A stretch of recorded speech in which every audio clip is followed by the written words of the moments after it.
Assalamu alaikum, урматтуу кыргыз элим, кыргызстандыктар, мекендештер, мекенчилдер, кандайсыздар? Жакшысыздарбы? Иштериңиздер жакшыбы? Баары жакшы, Кудайга шүгүр. Өзүңүздөр кандайсыздар? Жакшысыздарбы? Урматтуу бир туугандар, урматтуу кыргыз элим.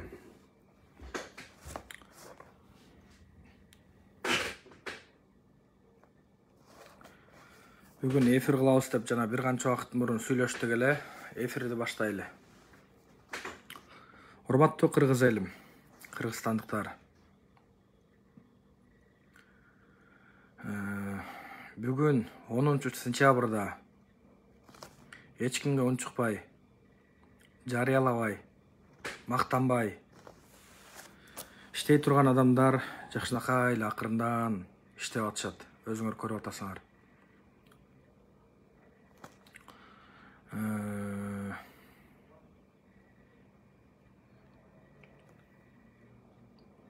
Эртең менен Садыр Жапаровдун эмне кылды, келгенден бери эмне кылып атат, биз аябай кыйналып атабыз, эчтеке жылбай жатат деп айтып аткан чагымчылдарга айтып кетер элем да. Бүгүн эртең менен Аянтта, Ала Тоо аянтында 210 автобус кошуна мамлекетибизден Кыргызстанга келди. Өзүбүз салыштыралы. Пандемия, оор убакытта турабыз.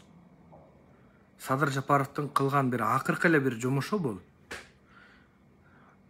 Сооронбай Шарипович 3 жыл отуруп, 3 жылда эшектин тушоозун чечпей, элдин эсинде сен айлыгың 11 000 болсо 10 000 болсо 11 000 кылам, 26 000 болсо 27 000 кылам. Чыгышке деген гана 3 эле нерсе менен эсте калды. Жана дүйнө жүзүнөн биз аябай кырылып кала турган болдук. Пандемияда бизге акча керек деп $670 миллион алып туруп, кулкунуна куюп коюшту. Мен таң калам. Анткени уурулар, жегиштер, камкорлор Кудай акысынан, эл акысынан коркпогон инсандар, аларды адам деп айтыш дагы негизи мындай оор болуп турат. Ошолор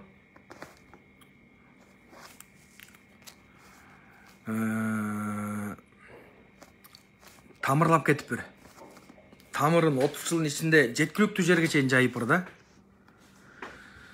Ошолор урматтуу кыргыз элим, урматтуу кыргызстандыктар, азыркы убакытта ошолордун фейк тролл бот командалары мага болгон чабуулдарды, Садыр Нуркожоевичке болгон чабуулдарды катуу жасап жатышат. Аларды мен сиздерге азыр сүрөттөрүн көргөзүп берем.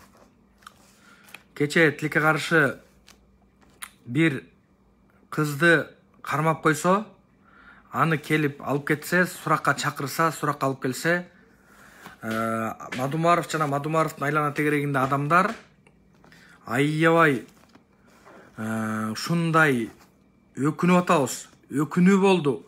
Бул сөз эркиндигине болгон басым болду деп баарыңар бийликти басып жатып калдыңар. Туурабы?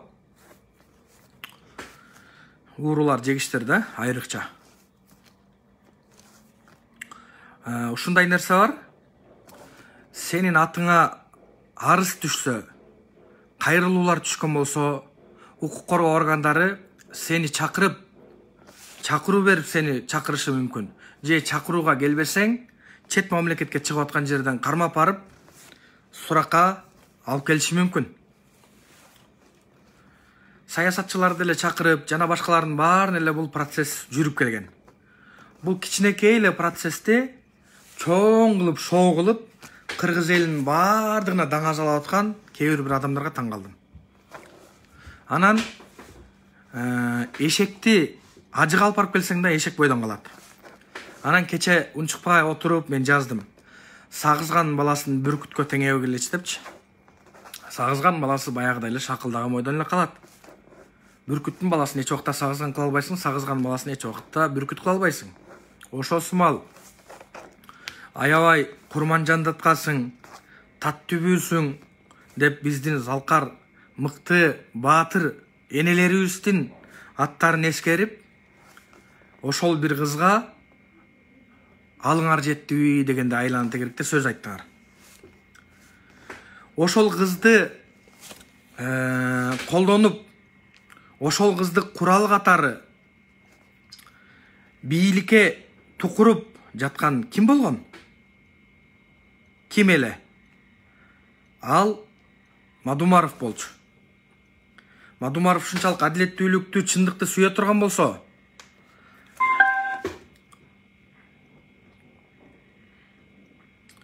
Bluetooth mode. Мадумаров ушунчалык эле чындыкты, адилеттүүлүктү сүйө турган болсо, анда мунуларга окшогон, Орозайым Нарматовага окшогон, муногул Айбек деген аттуу мооларга окшогон балдарды, мооларга окшогон балдарды официалдуу түрдө өзүнүн фейки кылбайт эле. Бул өзү кабыл алып атат. Ошол кыз ушунун партиясынын нога окшогон чимкириктер.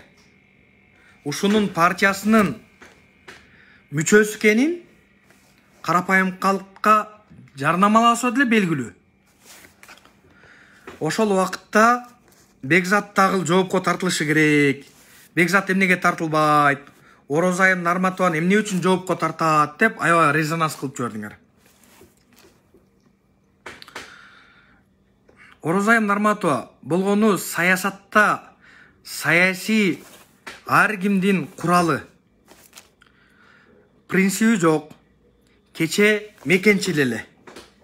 Чок эле жүргөнбүз мекенчилде. Андан кийин мекенчилде Садыр Нуркожоевич тилекке каршы тагдырына ушундай нерсе туш келип түрмөгө камап койсо, Садыр Нуркожоевичти куугунтук алып түрмөгө камап койсо, Садыр Нуркожоевич таштады дагы Мадумаровго секирип кетти. Анткени ал адамдын ою, пикири, ал адамдын максаты жогорку кеңешке, парламентке депутат болуп келүү. Принциби жок болгон үчүн саясий сойкулугун улантып, аркы өткө аттап, берки өткө аттап, ошо менен алектенди. Анан Садыр Нуркожоевичти жана калдаган калың калкты зектеп аябай зекиди. Мисалы мына, бул факты.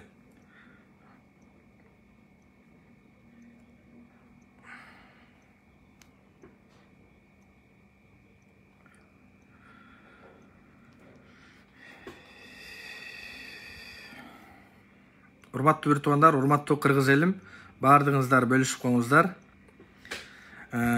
Бийликти адилетсиз, жөн эле карандай калыптарды айтып, жалгандарды айтып, бийликти сындады. Өзүңүздөргө белгилүү болгондой, бир айдан бери бандиттер дейбизби, зектер дейбизби, же болбосо бул энеден туулбай айбандан туулганга окшогон бир көчө басар, Кудайдан жөө качкан, кандай десем бир оозума мындай сөз келбей турат, ошондой жаман сөздү айта албай турам. Бир өмүрүндө бир адамдык касиетке ээ болбогон бир адамдар бир айдан бери канчалаган уятсыздыктарга барып жаткандыгын байкасаңыздар болот. Биз көрүп турабыз. Өзүңөргө келгиле. Кыргызстандын келечегин адам өлтүрүп, уурулук кылган зектер эч качан жакшылыкка алып барбайт. Ошол үчүн күрөшүп жүргөн миллиондогон мигранттар четте жүргөнүн билесиңер. Алардын добушунан коркосуңар. Себеп дегенде алар зектерди шайлабайт. Ошондон коркосуңар. Мен ачыгын эле айтайын. Сизден да коркпоймун. Сиздин бандиттериңизден, зектериңизден да коркпоймун. Бар жогу Кудайдын колунда. Миллиондогон мигранттар четте жүргөнүн билесиңер. Алардын добушунан коркосуңар. Себеп дегенде алар зектерди шайлабайт. Ошондон коркосуңар. Мен ачыгын эле айтайын.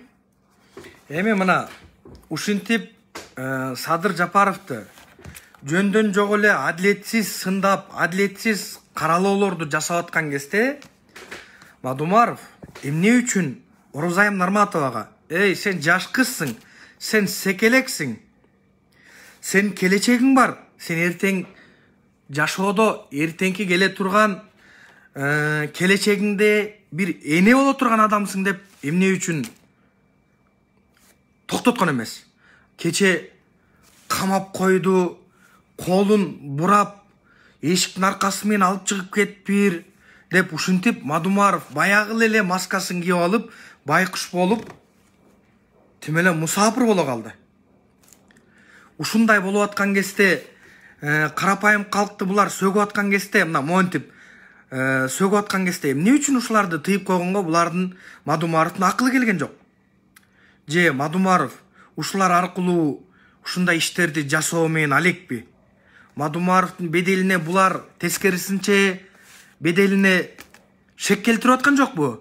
Мадумаровдун карапайым калкта болгон бир аз болсо дагы жер сатып, эл сатып, бир аз болсо дагы 6% аброюн жоготуп аткан жокпу? Мына монтип. Бүгүн эфирге чыгып туруп, өкөнтө иш кылтып жетип, чындыктан tutам менен. Бүгүн эптен учуп келеткенмин, садыр пидорасчы. Мен сюрпризине келгенмечи. Кудай кааласа бүгүн эптен тосуламын, жакшы кайрып. Ертең көрөсүң, пычыгамды, пычыгам эмеспи, тоң коюп берсем, жакшына кылып сигип коем. Өрүң жакшы кетип атасың, да? Мынаки. Эми? Ташалым, менин амыга скендер. Амыларды айрытам койсоң, өзүчүзөрчүнүн амыга скендер.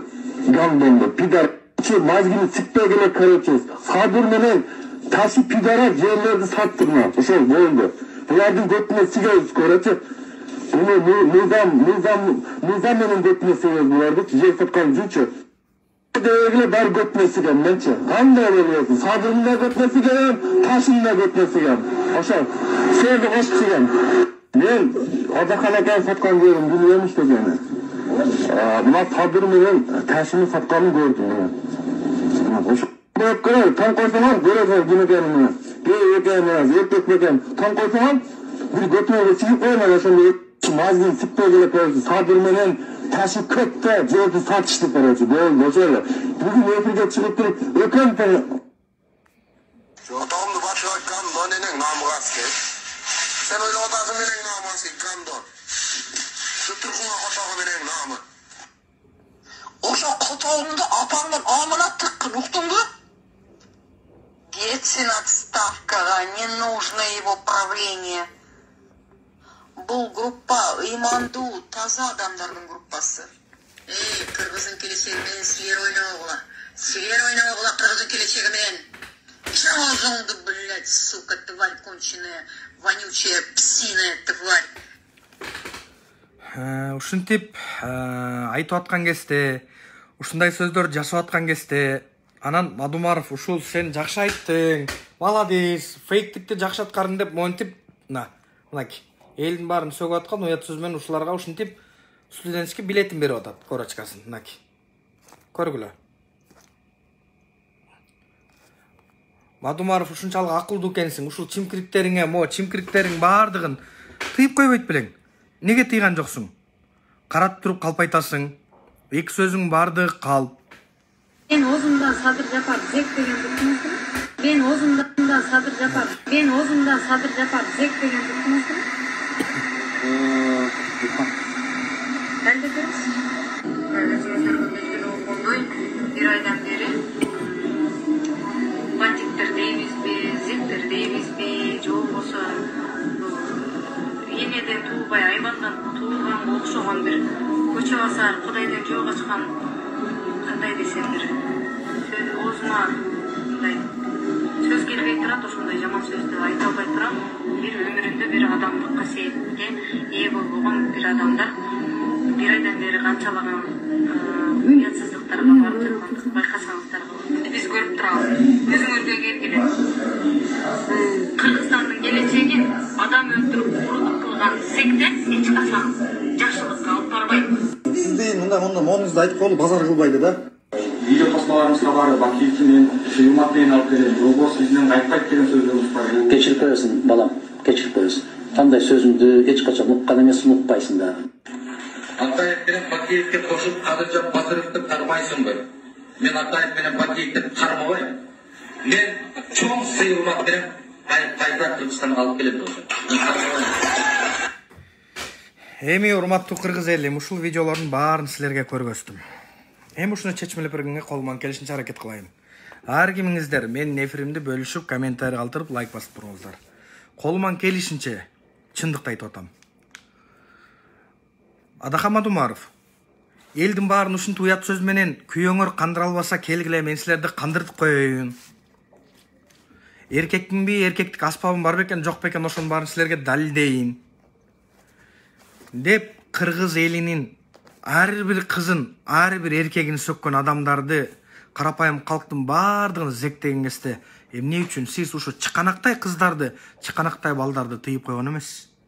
Тескерисинче аларга студентский билетиңизди берип, 150 сомдон саткан жана корачкаңызды берип, аларды мактап, аларды жактап дем берип келгенсиз. Кече жөн эле тергөө ишине алып келсе, резонанс жаратып, ушундай иштердин баардыгын жасап, камаган жатат, минткен жатат деп, азыркы мыйзамда бир адамдын кылмышкердин кылмышы такталмайынча, ошол нерсе толук аныкталмайынча эч ким аны сот жоопкерчилигине тарта албайт. Ал законду, ал мыйзамды силер бизге караганда жакшыраак билесиңер. Анткени силер биздин баардыгыбызды сабатсызсыңар деп, силерди өзүңөр адам катары көрүп, Мадумаровдун колдоочулары, коргоочулары элди зектейт, анан тупой дейт, Мадумаров элдерди сабатсыз дейт. Биз тезектерип жүрөбүз дагы, силер акылды болуп китеп окуп жүргөнүңөрдү биз билебиз. Ушунчалык силер сабаттуу экенсиңер, ушунчалык акылдуу экенсиңер. Тергөөчүнүн 4 саат гана кармаган укугу бар.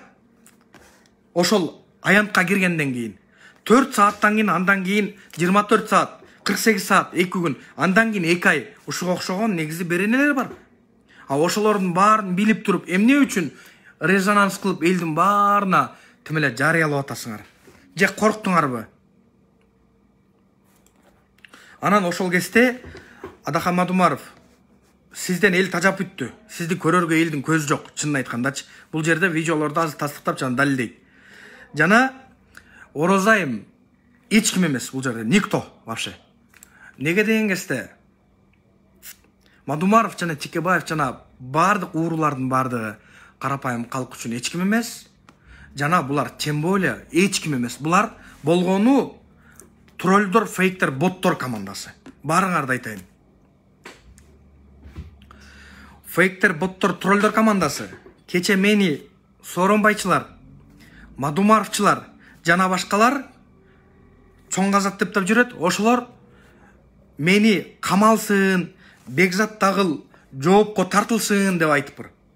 Мен Мадумаровдун сатып жиберген жерлерин, кыргызга кыянатчылык кылган протоколдорун факты менен, далилдери менен мынтип колдорун көргөзүп атсам, мынаки протокол. Мына ушулардын баарын кыргыз элине чыккынчылык кылган Мадумаров деп турат. Спикер болгон убагында 11 апрель 2008 жылы 317, номер 317, мына. Ушинтип туруп берип жиберип атса, мен уурулардын уурлук схемасын биздин жерлерибизди президент Бакиев суранган жок. Депутаттардын баардыгын кана добуш бергиле деп кол койдуруп берген ачуучундукты айтып койсом, Сооронбайдын 3 жыл отуруп эшектин чоозун чечпеген Атамбаевдин шопур командасын жана жансакчы командар буттан туруп кеткен, жана Отунбаеванын айылда жашаган жөн эле карапайым адамдары эбегейсиз байлыкка ээ болуп калып, азыркы убакытка чейин губернатордун жардамчысы болуп жүргөнүн айтып койсом, жана Бакиевдин баш төгөн адамдары ушунчалык мыкты баш дейт, генерал деп, ошолордун уурлук иштерин айтып койгонум үчүн, Акаевдин кыргызга кыянатчылык кылып, эң биринчи кыргыздын келечегине балта чаккан Акаевди айтып койгонум үчүн мени жоопко тартылды деп атасыңарбы? Мени тарталасыңар бир жоопко. Эмне менен тарталасыңар? Чындык өлгөн кезде тарталасыңар. Анткени мен адилеттүүлүктү чындыкты айтып атам. Чындыкты көзүңөргө сай айтып атам. Ошондо Бекзат камалсын деп айтып чыккандар, кайра Facebookка пост жазгандар, булар кимдер экенин мен силерге көргөзүп берүүнү туура көрдүм. Мынаки Рустам Чотонов деген Сокечи сүрөт далилдейт. Сокечи көрүп алгыла. Неге Сокечи дейт турган болсоңуз, мынаки Сооронбай Шарипович деп мына жерде өзүнүн сүрөтүндө турат.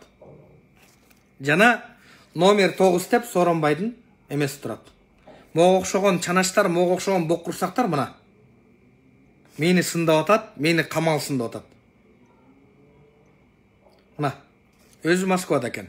Андан кийин дагы бир сокечи мени камалсын деп жоопко тартылсын деп атат.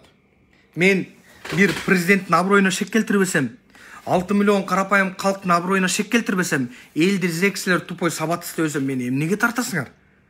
Же уурулардын монтип карапайым калкка чыгарып койгон кыянатчылыктарын монтип чыгарып койсом, мынага окшогон документтердин баардыгын карапайым калкка мыналардын баарын протоколдордун баарын монтип чыгарып атсам, бүттүгүн силерге баардык уурлук схемасын, булардын Радуга жана Радуга Весттегил Мадумаровдун эмелерин, коттедждерин айтып атсам, могул Сооронбайлардын катарчылыктарын айтып атсам, силерди мындайды сындап атканыңар бул өтө туура эмес.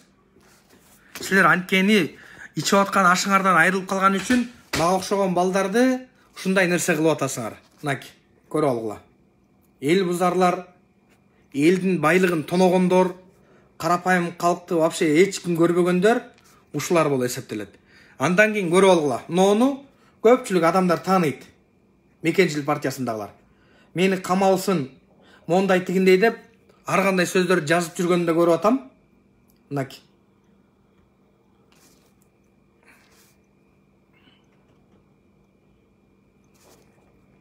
Мынаки. Мадумаровчик.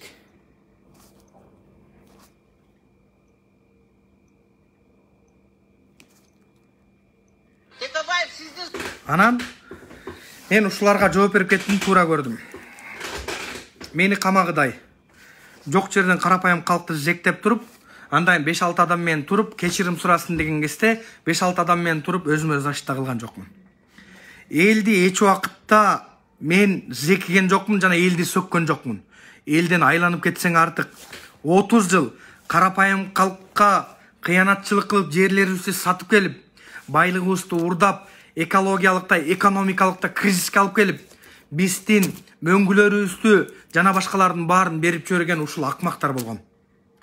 Мен болгону азыркы президент ажообуз бүгүн эртең менен кылган жакшылыгы, кылган кызматы, аянтка 210 автобусту алып келдирген, Кыргызстандын экономикасын, Кыргызстандын элдердин кыйналбашын, жумуш орундарын түзүп берип аткан 1000 адамга бүгүн жумуш орун түзүлдү экеме менен. Ошол нерсени кылып аткан Садыр Жапаровдун колуна кол, бутуна бут болуп, башкесер Батукаевди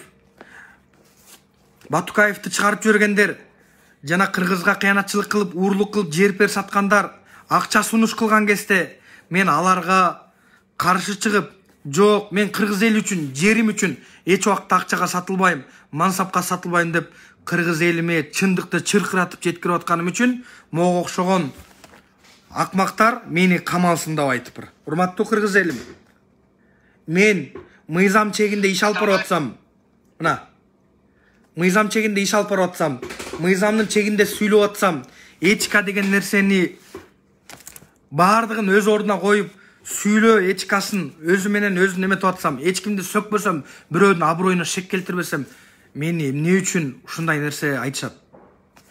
Орозайымга окшоп элдин баарын сөккөн жокмун. Орозайымга окшоп мен бир партияга кирип алган жокмун. Орозайымга окшоп бир гана Мадумаровдун гана талабын талашып аткан жокмун да. Мен бүтүндө кыргыз элин, карапайым калктын талабын талашып атам. Мен бул оюман, бул нерсе мен эч убакта тайбайм.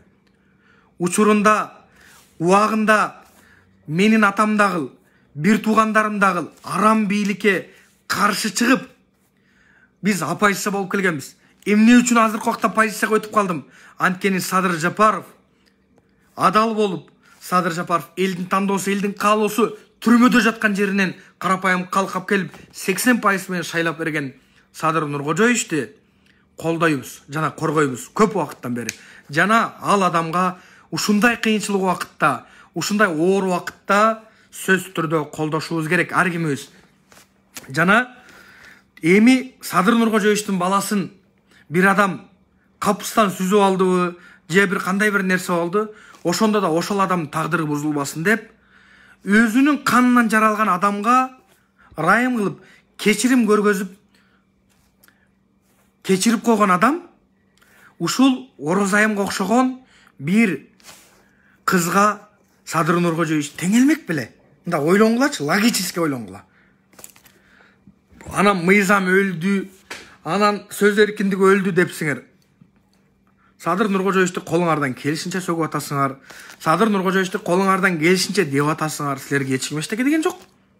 Тескерисинче Мадумаров, Текебаев, тескерисинче улуумун акылдуу болсоңор, ушундай түзөкпөгүлө. Президенттен түзөккөнгө болбойт. Бул өтө уят нерсе. Бул кылмыш деп туруп, силер ошолорго үйрөтпөйсүңөрбү? Анан кийин ошондой адамдарды камап койсо, ошондой адамдарды сурап койсо, ошондой адамды чийип кетсе, тийип кетти деп кайра өйдөй нерсени бөөдөй кылбай, кумурскадай нерсени кумурскадан пил жасабай, эмне кереги бар эле? Бирок өзүңөрдүн эле кайрыле эмеңер чыкты. Анткени силердин чыгарып аткан Мадумаровдун бир уч тарапташынан чыгарып аткан эфирлердин алдында комментарийлерин окуп көрсөм, ошол силер айтып аткан Нарматовага калдаган калк каршы экенин көргөздү. Комментарийлеринде видеолорду чыгарышты, ошолордо көргөзүштү. Эл тараза эл сынчы. Ошон үчүн Мадумаров, Адахан, Кимсанбаевич, сизге айтар элем, эсиңиз барда этегиңизди жыйыңыз. Элдин алдында 1 грамм кадыр баркыңыз жок. Сиз анткени кыргыз элинин байлыктарын баарын учурунан монтип сатып, чартаңбай тебип, ар бир жакта жүргөнүңөрдүн баарын билебиз. Дагы башка саясатчылар азыркы убакытка чейин ошол оюндарды ойноп, кутуруп жүргөнүңөрдү билебиз. Мына монтип кол коюп, мондай кылганыңарды эч убакытта эл унутпайт. Мына Көксай маселеси бул документ. Менде Көксай маселеси боюнча, Каркыра маселеси боюнча, Баткен маселеси боюнча, Маймак маселеси боюнча, Токмоктун тушу боюнча архивде документтер бар. Жана ал документтердин да копиясы менде да бар. Силер бетиңер карапайым калкка капкара болуп туруп, эми ушул кызды ушинтип койду деп туруп шоу жасап туруп, биз парламентке келе алабыз деп атасыңарбы? Ушуларга окшогон позициясы жок, партиядан партияга аттай берген Оразайым Нарматова саясаттын сызын түшүнбөй, Мекенчил партиясын таштап, наркотикке өтүп кеткен үчүн кыргыз элим өзүңөр чечим чыгаргыла. Буларды саясий сойку деп айтат. Саясатта бул мындай нормалдуу эле көрүнүш да, саясий сойку. Анткени Төрөбаев деле, Төрөбаев мисалы прогресске кирет, өнүгүү прогресске. Анан Атамекенге өтүп кетет. Атамекенге кирет да кайра бир болго өтүп кетет. Буларга окшогон адамдарды саясатта саясий сойку дейт. Булар саясатта орду жок, эптеп бир мандат алып келе турган адамдардын гана ою жана позициясы. Ошого урматтуу кыргыз элим, урматтуу кыргызстандыктар, кече мени ошо суракка тартылсын, жоопко тартылсын деген адамдарга айтып коеюн. Сен кыргыз элимдин, мен кыргыз элимдин байлыгын тонобосом, бийликте отурбасам, болгону Мадумаровго окшогон, Текебаевге окшогон, Атамбаевге окшогон кыргыз элине кыянатчылык кылган инсандардын бардыгын айтып атсам, ошолордун баарын көзүн чыгып силер токтоткула, андай мындайыңар токтоткула, Садыр Жапаровго мүмкүнчүлүк берели. Садыр Жапаровду колуңардан келсе, билим деңгээлиңер жетсе, Садыр Жапаровду колдогула жана эметкиле, өзүңөрдүн эмеңерди, тажрыйбаңарды кошкула десем, баары отурушат, уурулар, жабыла. Садыр Жапаров не кылат экен деп. Садыр Жапаров силердин акылыңарга муктаж эмес. Бир гана Аллахтан сурайбыз, жана калдайган калың карапайым калк колдосо, буйруса, өнүгүү өсүү жолуна сөз түрдө чөбүз. Сөз түрдө. Ушуну урматтуу кыргыз элим, урматтуу элим түшүнүп алгыла. Оразайым Нарматованы эч ким камаган жок. Анын үстүнөн болгону бир канча арыз түшкөн элдин жарандарынын арасынан. Ошо арыздын негизинде бул президентти сөгүп аткан үчүн, элди сөгүп аткан үчүн, элдин эч кимдин көзгө албай этикадан чыгып кеткен үчүн ошол боюнча түшүндүрмө кылып эметип алып келсе, булар шоу жасап салышты. Буга окшогон кызды чоң саясатчыларга, Садыр Нуркожоевич, чоң саясатчылар кайра-кайра Суперинфого барып, кайра-кайра Азаттыкка барып, кайра-кайра бир телеканалга барып, Садыр Нуркожоевичти жамандап аткан, менмин деген чоң өзүн 40 жылдан бери саясатта жүрөм, 30 жылдан бери саясатта жүрөм деген адамдарга көңүл бөлбөгөндөн ушуга окшогон бир богоз, ушуга окшогон бир шалпатек, ушуга окшогон бир оозуна ээ боло албаган карапайым калкты зектеген адамга Садыр Нуркожоевич тең элеби? Жок, бул жок. Бул жөн эле болбогон эле бир эме да, мындай интрига чыгарып жүрүштү да. Ошого туура түшүнгүлө, туура кабыл алгыла. Эч убакытта Кудай буйрса, Куда кааласа, эч ким адилетсиз соттолуп кетпейт. Кудай буйруса. Садыр Нуркожоевич өзү адилеттик соттолгон, аны жон териси менен сезген. Садыр Нуркожоевич бардыгын билет. Буйруса келечегибиз кенен болот. Буйруса адилеттүүлүк орнойт. Жана урматтуу бир туугандар, урматтуу кыргыз элим, ошол кызга 40 үйдөн тыюуда айтылат. Кыздын үйүндө кыл жатпайт деп айтылат. Эми Кудай таала кызды 40 үйдөн тыйып аткандан кийин ушуга окшогон адамдар саясатка эмне бар? Ушуга окшогон адамдар ар кимден тролл, фейк, бот болуп эмне кереги бар? Мен дагы деле эч убакта кайтпайм, эч убакта качпайм. Мадумаровдун кайсы бир колдоочусу мен менен эфир кылам дей турган болсо, факты менен, мындай фактылар менен мен ар дайым эфир кылууга даярмын. Анткени уурулар менен биз күрөшөбүз. Уурулар менен күрөшөбүз, жана күрөшөбүз. Анан кийин урматтуу кыргыз элим, Мадумаровдун карапайым калкта орду барбы же жокпу? Текебаевдин ууру жана жегиштерин көрүңүздөр. Мен бир видео көрсөтөм.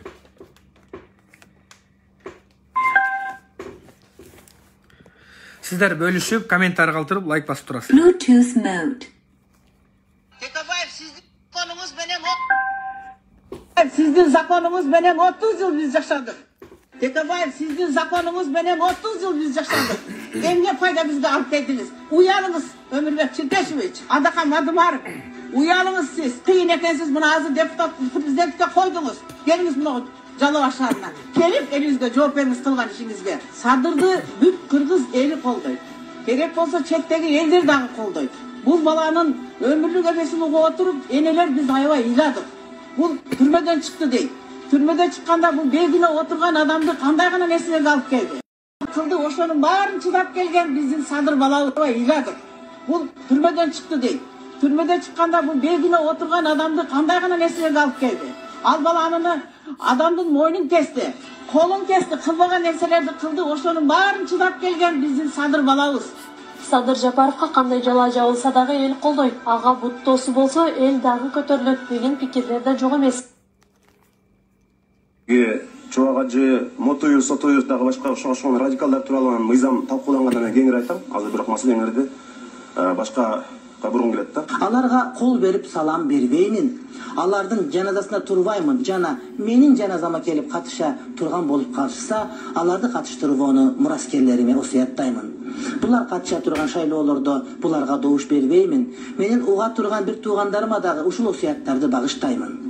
Ушул айткан сөзүм менен Кудай Таалам астында карызымдан кутулууга аракет кылдым. Эгерде Азирети муфтий аманатында болгонумда булардын жакшылык жамандыктарына катышпасын деп жалпы имамдарга буйрук берген болор элем.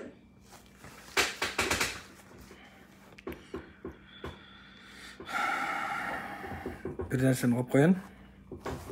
Атамбаев келгенде абдан алсыз болчу. Мен өткөндө ал механизмди алып бердим. Атамбаевди күчтөндүрүш үчүн күчтүү фигураларды, күчтүү саясий күчтөрдү жанчып, бөлүп, талкалап, алдап алып, сатып алып, коркутуп, жоготтук. Ошондо биз революционерлер бири-бирибизди колдойлу. Анын үчүн тигилердин ыркын кетирейли. Ошо революциянын аркасы менен чоң идеология жасалыш керек болчу да, туурабы? Ошону кылайлык да, анын үчүн тиги оппоненттердин ыркын кетирейли. Бирине бирин каршы тукурайлы. Баягы эле 1000 жылдан келип аткан технология. Анча-мынча баш ийбеген болсо тиги текшерип көрөйлүк. Жумуштан кетирейли. Элдер аларга келип бирикпестен алардан чуманы көргөндө качып калсын деген эле мындай тактика менен Атамбаевди бекемдеди. Воспоминания мои, подобно капелькам дождя, стучат по памяти моей, смывая пятна со стекла прошедших дней. Урматтуу кыргыз элим, урматтуу кыргызстандыктар, мекенчилдер, мекендештер, баарыңыздар жарым сааттык эфирди көрүп бергениңиздерге чоң рахмат. Жана ютуберлердин баардыгынан суранам. Ушул видеолордун баардыгын толук түрдө форматта чыгарып беришиңиздерди өтүнөм. Мен ар дайым адилеттүүлүк, чындык менен күрөшүп атам. Күрөшкөнүмө 11 айдын жүзү болду. Садыр Нуркожоевич келип президент болуп келип отурганына 9 айдын жүзү болду. 9 айда Кыргызстанда көптөгөн жакшы нерселер болуп атканын өзүңөр көрүп атасыңар. ийгиликтер жаралып атат. Спортчуларга жардамдар жана жакшы көңүл бөлүп атат. Карапайым калкка да жакшы көңүл бөлүп атканын баарыңар билесиңер. Убактылуу, урматтуу кыргыз элим, баарыңарды суранам, баарыңардан өтүнөм. Уурулар менен жегичтер менен ушул шайлоодо күрөшүүгө ар бир кыргызстандыкты, ар бир кыргыз элин чакырам. Ар кимиңер коркпогула. Чыныгы патриот, кыргыз эл үчүн күйгөн, жүрөгүндө оту бар, элим жерим деген инсандарды колдогула жана коргогула. Бизге тарых 30 жыл болду. 30 жылда эч убакта Чекебаев, Мадумаров, Атамбаев, Жээнбеков, Сооронбай, Асылбек бир туугандашкан. Жана Салымбековтар, жана Түлеев, жана башка кыргыз эл үчүн иштеп беребиз деп карапайым калкты алдап, Садыр Жапаровдон башка, Камчыбек Ташиевден башкасын бардыгына ишенбөөгө чакырам. Булардын бардыгы карапайым калктын баарын алдап, биздин бардыгыбызды суугарып келген. Ошого ар бир кыргызстандыкты, ар бир кыргыз элинди күрөшүүгө чакырам. Оразайымга окшогон бүтүн Кыргызстандын гана, Мадумаровдун гана талабын талашкан адамдардан алыс болууга чакырам жана ишенбөөгө чакырам баарыңарды. Неге деген кезде булардын ою максаты эпте парламентке келип алуу. Парламентке келгенде силерди эч ким тааныбайт. Жана карапайым калк ассалому алейкум деп эле көчөнүн тышында калып кетери бул чындык. Мен өзүм элим үчүн, жерим үчүн деп өзүмдүн керт башыман да коркпой, өмүрүмөн коркпой, силерге деп, карапайым калкка деп, келе турган биздин урпактарга деп, Садыр Жапаровдун колуна кол, бутуна бут болоюн, элиме жардам берейин. Кыйынчылык убакытта Юрслан Тойчубековго 2015-жылы кыргыз элим үчүн деп эмне үчүн баракча ачтың деген кезде, кыргыз элим бир убакта кыйналган кезде карапайым калкка саздан чыкканга жардам берем дегем. Ошол сөзүмө туруп 6 жылдан кийин, 5 жылдан кийин ошол сөзүмдү аткарып жатам. Ошого урматтуу кыргыз элим, бардыгыңарды намустуу болууга, бардыгыңарды акчага сатылбаганга, бардыгыңарды болбогон дешевый, арзан пиарларга, арзан мындай рекламаларга алданбагыла деп чакырар элем. Ар кимиңиздердин ишиңиздерге ийгилик. Мен чындыгында жаман болсом, мен чындыгында коркунучтуу бир адам болбосом, мен чындыгында коррупционерлердин бардыгына тикесинен тик карай турган, карабай турган адам болсом, булар менин жеке баракчамды 18 жолу жаппайт болчу. Менин азыркы убакытта баракчам 19-чу баракчам мен кирип жатам. Кыргыз элим Өмүрбеков Бекзат деген ат менен. Мен өзүмдүн атым Бекзат, таныгандар бар, тааныбагандар бар. Башыңарды көтөргүлө элим. Садыр Нуркожоевдун колуна кол, бутуна бут бололу. Качырды эч убакта ат кыла албайсың. Эшекти эч убакта качыр кыла албайсың. Эми Мадумаров 3 жолу президенттик шайлоого катышып, 3-өндө тең өткөн эмес. Канча жолу парламенттик шайлоого катышып, дагы да өткөн эмес. Ушуга окшогон элдин бардыгын алдаган, элдин баарына карапайым калкка калп маалыматтарды жеткирген, Азаттыкта да кече интервью берди, ошосун дагы жакын арада көргөзөм. Анда да каратып туруп калп айтып атат. 99% сөзү жалганды аралаштырып кетет. Ар дайым жалган сүйлөйт. Качан айттым, кайерден айттым деп моюнтуп, кайра эмелерди баса калат. Ушуга окшогон адамдарга ишенбей, карапайым калк буларга 10 жылдан бери, дээрлик 10 жылдан бери добуш берген жок. Эми акыркысында дагы эч бир кыргыз элин, кыргыз жаранын бузукларга, коррупционерлерге, ууруларга, элин саткандарга, жерин саткандарга өзү орус болуп төрөлүп, кыргыз болуп калдым деген Мадумаровга бербөөгө ар кимге чакырам. Неге деген кезде булар өзүнүн билимин, өзүнүн акылын азыркы убакытта пандемия убагында, кыйналып турган убакытта Садыр Нуркожоевичке азыркы келген бийликке жардам берген ордуна кайра тескерисинче бутунан тартуу менен алек.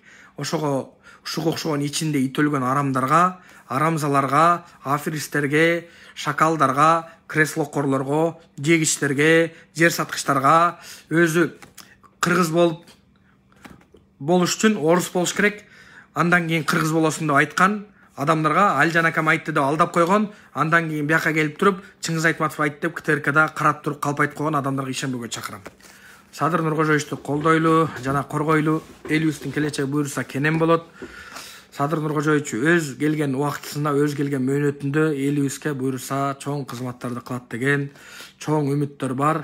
Жана алар акырындык менен ишке ашып келип атканын ар кимиңиздер көрүп атасыздар. Ютуберлердин баарынан суранам, баарыңар ушу толук түрдө чыгарып койгула. Бул менин жеке баракчама ар кимиңер катталгыла. Ишиңиздерге ийгилик, көрүшкөнчө ассалому алейкум. Мен эч убакытта мындай жалган маалымат, калп нерселерди айтпайм. Бир нерсе мен айтып кетейин. Бийликке мен жанталашкан жокмун, парламентке барам деп дагы монтип жанталашып аткан жокмун. Биринчиден, пайгамбарыбыз айтат, менин үммөтүм жаман иш кылышы мүмкүн, адашып калышы мүмкүн, өйдө болду нерсени жасалышы мүмкүн дейт. Бирок дейт, ал-каззабу ла уммати дейт, жалган айткан менден эмес дейт. Ошон үчүн жалганчыларды, жалган айткандарды пайгамбарыбыздын үммөтү эмес экенин толук түрдө пайгамбарыбыз өзүнүн хадисинде берди, хадисте толук түрдө айтып кетип атат. Ошого ар бир моногул бийликке жетиш үчүн ыйман жана тазалык жана бул адилеттүүлүк деп монтип туруп коррупционерлерди, ууруларды кошуп алганын, байлардын балдарын кошуп алганын, $200,000 сурап атканын баарын көрүп атасыңар. Ошого баарыңыздар чакырам, урматтуу кыргыз элим, кыргызстандыктар. Ушуларга окшогондорго алданбаңыздар. Ишиңиздерге ийгилик. Алданбоого чакырам. Бул нерсени миң жолу айтып берем. Неге деген кезде биз кыргыз эли алданганга 1 грамм акыбыз жок. Анткени 30 жыл алданып келдик. Эми будан кийин алданбашыбыз керек. Мерде бирөө жазып атат, Адаханды өзүнчө бир эметипчи, бир нерсеге теңепчи. Адахан эч убакытта кыргыз элине башчы болбойт. Жана боло албайт. Адахан анткени кыргыз элинин кыргыз элине кыянатчылык кылып, биздин толтура жерлерибизди чет мамлекеттерге карматып жибергендердин, жер саткандардын эң алдыңкы местосунда Адахан турат. Аны эч эметпегиле. Ассалому алейкум. Эч ким тана албайт. Адахан өзү да тана албайт. Садыр Нуркожоевичти колдойлу жана коргойлу, урматтуу элим.